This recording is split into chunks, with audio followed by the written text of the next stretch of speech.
সারা দেশে রান্নাসহ বিভিন্ন খাতে এলপিজির ব্যবহার বাড়লেও ঝুঁকি ব্যবস্থাপনায় বড় দুর্বলতা রয়ে গেছে। দেশের 70%-এরও বেশি এলপিজি স্টেশনে নেই বিস্ফোরক অধিদপ্তরের লাইসেন্স। নিয়ন্ত্রক সংস্থা বিআরসি বলছে, বাজারের অনেক এলপিজি সিলিন্ডারে সঠিক অনুপাতে কাঁচামালের মিশ্রণ নেই। রোববার রাজধানীর আইইবিতে এলপিজি খাত নিয়ে এক মতবিনিময়ে এসব কথা বলা হয়। গত ২০-২৫ বছরে ধারাবাহিকভাবে চাহিদা বেড়েছে তরলীকৃত পেট্রোলিয়াম গ্যাস এলপিজির।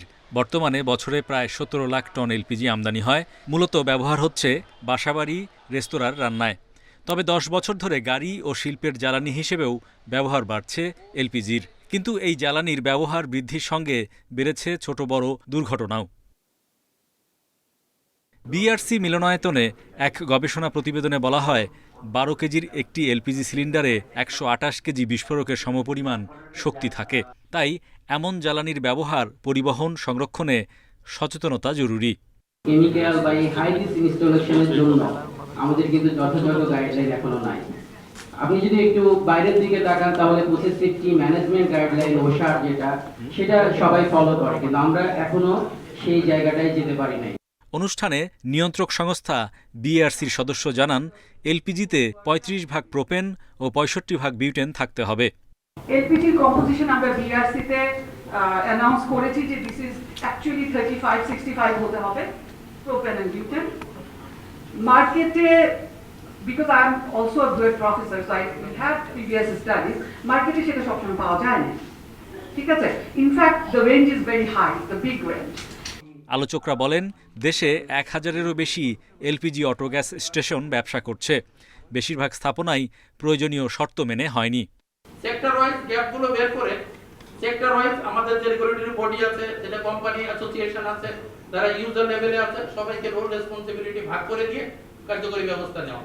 আমাদের এলপিজি সেক্টরের নিরাপত্তা, সেফটি, হোয়াটএভার ইট ইজ, মানে এই রেগুলেটরি চ্যালেঞ্জেস বা রেগুলেটরি কমপ্লায়েন্স আমাদের সবাইকে মানতে হবে।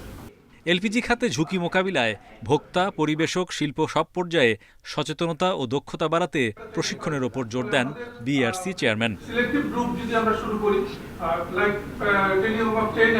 Hari Saha, Independent News, Dhaka. সাভারের চামড়া শিল্পনগরীতে নিরবচ্ছিন্ন বিদ্যুৎ সরবরাহ নিশ্চিত করার তাগিদ দিয়েছেন শিল্পমন্ত্রী খন্দকার আব্দুল মুক্তাদির। শিল্প মালিকদের প্রণোদনার অর্থ দ্রুত ছাড়ে বাংলাদেশ ব্যাংকে অনুরোধও জানান তিনি। সকালে শিল্প মন্ত্রণালয়ে চামড়া খাতের উন্নয়নে গঠিত টাস্কফোর্সের সভায় তিনি এসব কথা বলেন। এ সময় পরিবেশ প্রতিমন্ত্রী বলেন, পরিবেশ নষ্ট করে কোনো শিল্প প্রতিষ্ঠান স্থাপন করা যাবে না। সাভারের চামড়া শিল্পনগরীতে এখনও তৈরি হয়নি আদর্শ কর্মপরিবেশ। কেন্দ্রীয় বর্জ্য শোধনাগারের দুর্বলতা আর বেশিরভাগ কারখানায় আন্তর্জাতিক পরিবেশ সনদ না থাকায় এখনও চামড়া রপ্তানি কাঙ্ক্ষিত লক্ষ্যমাত্রায় পৌঁছেনি। এমন পরিস্থিতিতে আসছে কোরবানির ঈদকে কেন্দ্র করে চামড়া শিল্পের উন্নয়নে সুপারিশ ও কর্মপরিকল্পনা প্রণয়নে গঠিত টাস্ক ফোর্সের নবম সভা অনুষ্ঠিত হয়। এ সময় বক্তারা বলেন, সাভারের শিল্পনগরীতে সিইটিপি সহ এখনও নানা সংকট রয়েছে। এ সময় পরিবেশ প্রতিমন্ত্রী বলেন, পরিবেশ যাতে দূষিত না হয় সেদিকে ট্যানারি মালিকদের খেয়াল রাখতে হবে। ইটিপির অপব্যবহার রোধে কঠোর হুঁশিয়ারিও দেন তিনি। আমাদের সাইড থেকে যতটুকু সুযোগ আছে আমরা সেটা নিয়ে কাজ করব এবং আপনাদের সাথে বসবো এবং আমরা চেষ্টা করব আপনাদের সর্বোত্তম সাপোর্ট দেওয়ার জন্য।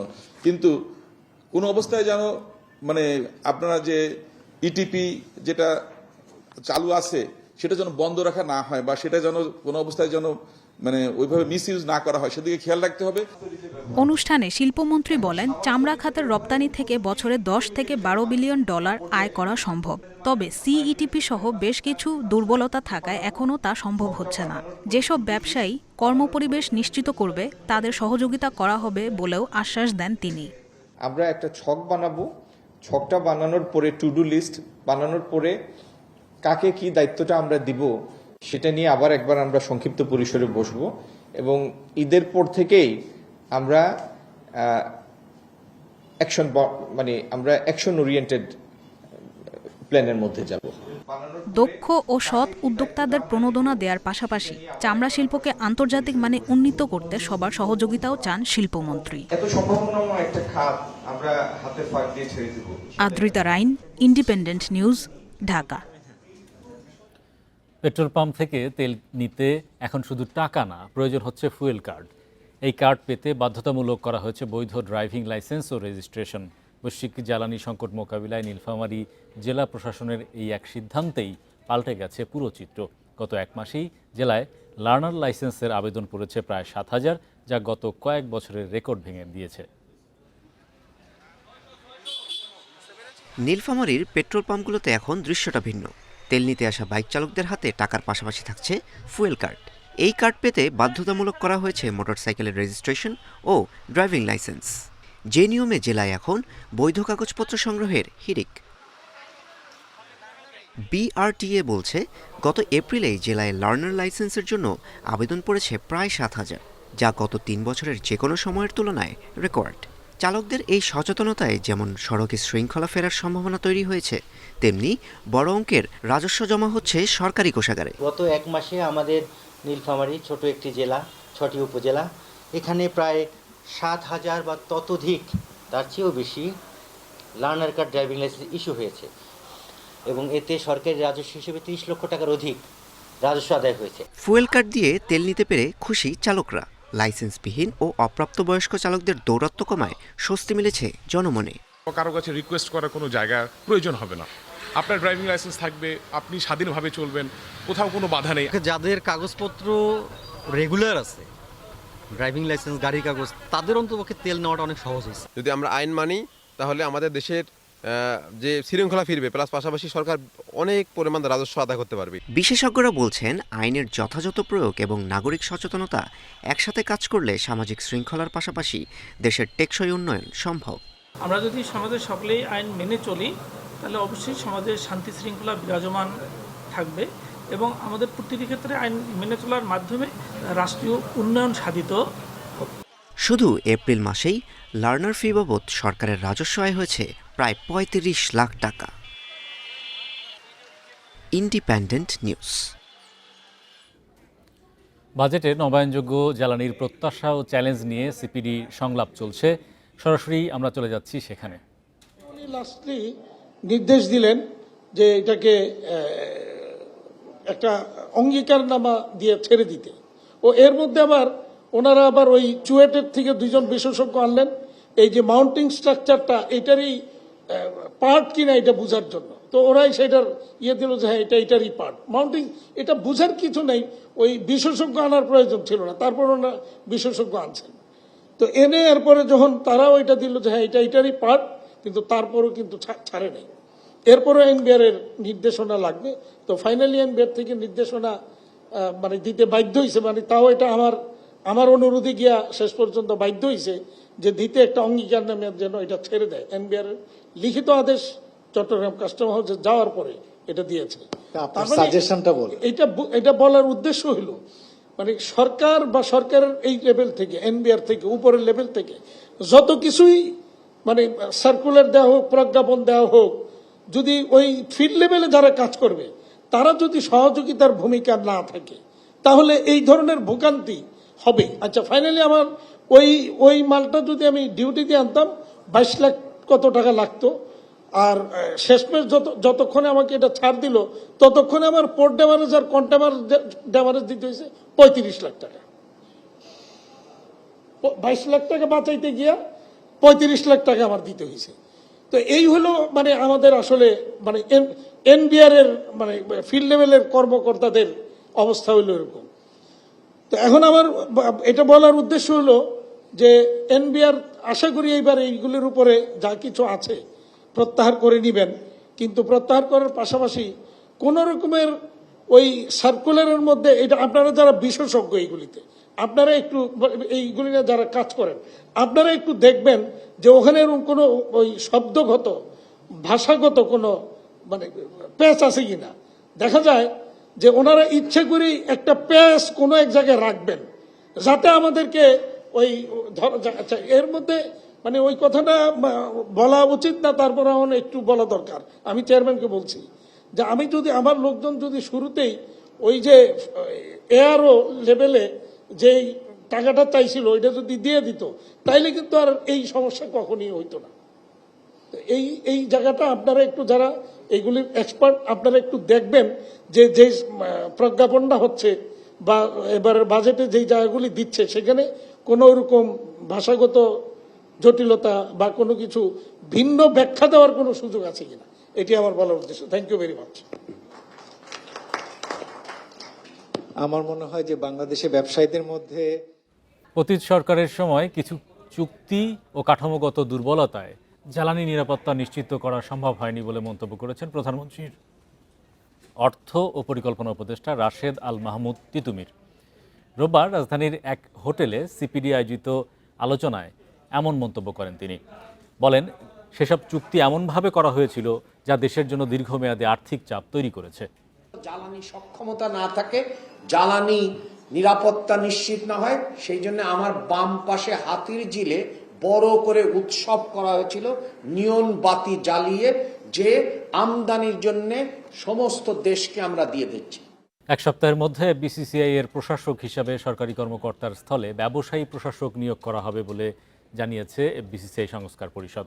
সকালে বাণিজ্য মন্ত্রণালয়ের সাথে বৈঠকে এমন সিদ্ধান্ত নেওয়া হয়েছে বলে জানায় তারা।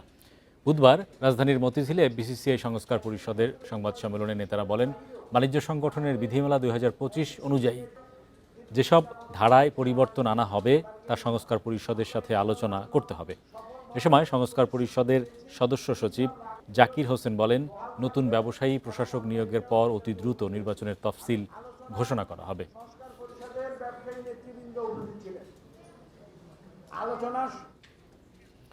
গত কয়েক বছর কোরবানির হাটে ভালো দাম পাওয়ায় এবার অনেক খামারেই চাহিদার অতিরিক্ত পশু পালন করা হয়েছে। ভালো দাম পেতে সীমান্ত দিয়ে অবৈধভাবে গরু আনা বন্ধে কঠোর নজরদারি দাবি করেছেন খামারিরা। সীমান্তের জেলা মৌলভীবাজারে ছোট বড় মিলিয়ে গবাদি পশুর খামার ৬,২২৫টি। এছাড়াও অনেক কৃষক কোরবানির ঈদ সামনে রেখে পশুপালন করছেন। হাটে ওঠানোর আগে চলছে শেষ মুহূর্তের পরিচর্যা। গত কয়েক বছর ধরে সীমান্ত দিয়ে গরু আসা অনেকটা বন্ধ থাকায় জেলায় বেড়েছে খামারির সংখ্যা। এবারও সীমান্তে কঠোর নজরদারি আসার সংশ্লিষ্টদের। ইন্ডিয়ান গরুগুলা বন্ধ করেন, তাইলে হয়তো আমরা খামারিও হল বাঁচতাম পারি। আমরা আশা করি যে বাহির থেকে কোনো গরু এই বাংলাদেশে প্রবেশ করবে না। এই জন্য আন্তঃ মন্ত্রণালয় বৈঠক অনুষ্ঠিত হয়েছে, সীমান্তে যাতে কোনো গরু বাহির থেকে প্রবেশ না করে। গোপালগঞ্জে অনেক খামারে এবছর প্রাকৃতিক পদ্ধতিতে গরু লালন পালন করা হচ্ছে। ঈদুল আজহায় জেলায় 35,500 কোরবানির পশুর চাহিদা রয়েছে। এর বিপরীতে প্রায় 5,000 খামারে প্রস্তুত হয়েছে 41,000 গবাদি পশু। এখন দাম ভালো আছে, যদি বিদেশের থেকে গরু আমদানি না হয় তাহলে ভালো কিছু আশা করা যাচ্ছে। বগুড়ায় খামার থেকে আগাম বিক্রি এবং ঈদের আগে গ্রাহকের ঠিকানায় পৌঁছে দেওয়ার সুবিধায় বিক্রি বাড়ার আশা মালিকদের। অধিকাংশ খামারে প্রাণী সম্পদ বিভাগের নির্দেশনা মেনে গবাদি পশুকে নিরাপদ খাবার ও মোটা তাজাকরণ করা হয়েছে। আমাদের যতগুলো গরু আছে তার প্রায় 70% আমাদের বুকড হয়ে গেছে। আমরা এগুলো কোরবানির ঈদের 2-3 দিন আগে আমরা যার যার বাসায় বাসায় হোম ডেলিভারি করে দেবো। ন্যাচারাল খাবার তৈরি করে সেটা খাওয়াই। আমরা ব্রয়লারের ফিড বা স্টেরয়েড বা ইনজেকশন এই সব কিছু দেই না। আমরা গরু মোটা তাজা করি না, আমরা শুধু গরু তাজা করি। পবিত্র ঈদুল আজহা উপলক্ষে জেলা প্রাণী সম্পদ বিভাগ বগুড়া খামারিদেরকে নিরাপদ ও প্রাকৃতিক খাদ্যর সরবরাহের মাধ্যমে গবাদি পশু উৎপাদনে উৎসাহ প্রদান করে আসছে। জেলায় কোরবানি পশু চাহিদা প্রায় 4.5 লাখ। তবে খামারগুলোয় গরু মহিষের পাশাপাশি ভেড়া, ছাগল, দুম্বা মিলিয়ে পালন হয়েছে প্রায় 7.5 লাখ পশু। জেলার চাহিদা মিটিয়ে রাজধানী সহ বিভিন্ন জেলার হাটে যাবে এসব পশু। রেশমি নন্দী, ইন্ডিপেন্ডেন্ট নিউজ। সপ্তাহের প্রথম কার্যদিবসে নেতিবাচক দেশের 2 শেয়ার বাজার। ডিএসইতে সূচক কমেছে 19 পয়েন্ট, সূচকের পাশাপাশি কমেছে লেনদেনও। শেয়ার দর কমেছে 58 ভাগ কোম্পানির। অন্যদিকে চট্টগ্রাম স্টক এক্সচেঞ্জের সার্বিক সূচক কমেছে প্রায় 40 পয়েন্ট। রোববার দিনের শুরু থেকেই নেতিবাচক ছিল ঢাকা শেয়ার বাজার। দিন শেষে ডিএসইএক্স সূচক 19.03 পয়েন্ট কমেছে, অবস্থান করছে 5226 পয়েন্টে। সূচকের পাশাপাশি কমেছে লেনদেন। আজ লেনদেন হয়েছে 868 কোটি 23 লাখ টাকার শেয়ার, যা আগের দিনের চেয়ে 129 কোটি 7 লাখ টাকা কম।